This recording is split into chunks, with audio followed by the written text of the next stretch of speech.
Hi, I'm State Senator Tracy McCreery. Thank you for tuning in to my weekly update. The legislature is back from their mid-session break, and it has been a very, very busy first week back in action. This week on the Senate floor, I was able to discuss Senate Bill 1586. It's a bill that relates to solid waste management districts.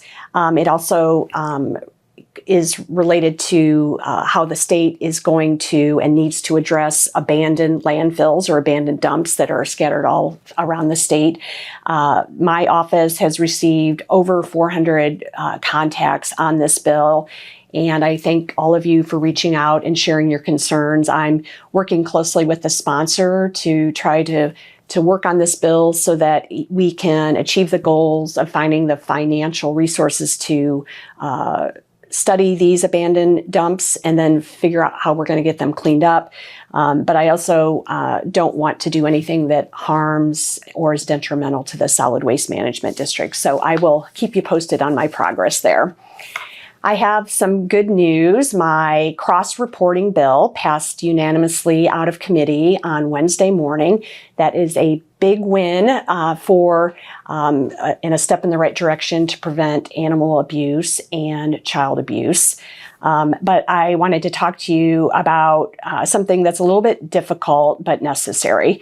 So in the state of Missouri right now, when a child is abused or when a partner is harmed in their own home, we rely on professionals like teachers, social workers, healthcare providers to report that kind of abuse. The system actually saves lives, and it gives people a chance to intervene before tragedy escalates. But right now we have a gap in the state of Missouri, and I consider it a dangerous gap, which is why I filed Senate Bill 899. We know that when abuse shows up in one form, it often doesn't just stay in that one particular area. Through years of research and real-world cases, we know that violence inside the home is interconnected. When someone harms a spouse, a partner, a child, or a vulnerable adult, there is a significantly higher likelihood that animals in the same household are also being abused. And the reverse is true as well. Animal abuse is one of the earliest warning signs of escalating violence within a home. And that's what Senate Bill 899 is all about. Senate Bill 899 is a common sense measure that requires cross-reporting of abuse. If a professional encounters evidence of domestic violence or child abuse, they report it, as they already do. But in that same situation, if they also see signs of animal abuse, they would be required to report that as well, and vice versa. It's about connecting the dots. It's about recognizing patterns before things turn into a headline and we hear about some tragedy on the news, and it's about prevention. Let me be very clear about something. There have been intentional misrepresentations about this bill in the state capitol. Family farmers, ranchers, livestock producers, this bill does not target you. And yet, despite that clarity that's in writing in the bill, we are seeing organized opposition. So we need to ask an obvious question. Why is that? Why would some groups stand in the way of a policy designed to identify and stop abuse, especially when that abuse often extends to people? The answer is pretty uncomfortable, if you ask me.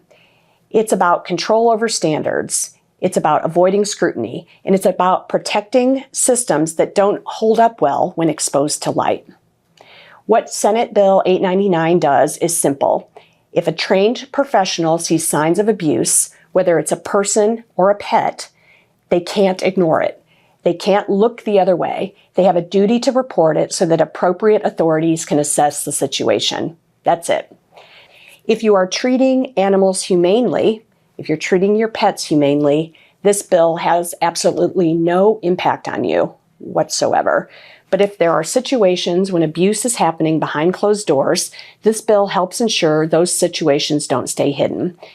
And I don't want to lose sight of the human impact here. We are talking about protecting children and keeping children alive who may be too afraid to speak about the abuse that they're experiencing or that their pets are experiencing. We're talking about survivors of domestic violence who often stay silent because they fear what will happen to their pets. It's that simple. When we ignore animal abuse, we often ignore a piece of a much larger and more dangerous situation. Senate Bill 899 is about looking at the complete picture. It's about giving our mandated reporters the tools they need to act on what they're already seeing and what they know. And it's also about refusing to let political pressure or special interests dilute a bill that is rooted in safety, accountability, and compassion. So if you happen to hear opposition to this bill, I encourage you to look closely at where it's coming from and why. Because the facts are clear, the need is real, and the stakes are too high to look away. Missouri deserves policies that protect the most vulnerable, whether they walk on 2 legs or 4 legs. And Senate Bill 899 does exactly that. It's been a busy week. I love hearing from all of you. Please continue to reach out by phone, email, text, social media, whatever works best for you. I have an amazing staff, Hannah and Emily. They are more than happy to hear your concerns, hear your suggestions, and if you ever need help navigating some challenges you're having with state government, we would be honored to help. Thanks for tuning in, and until next time.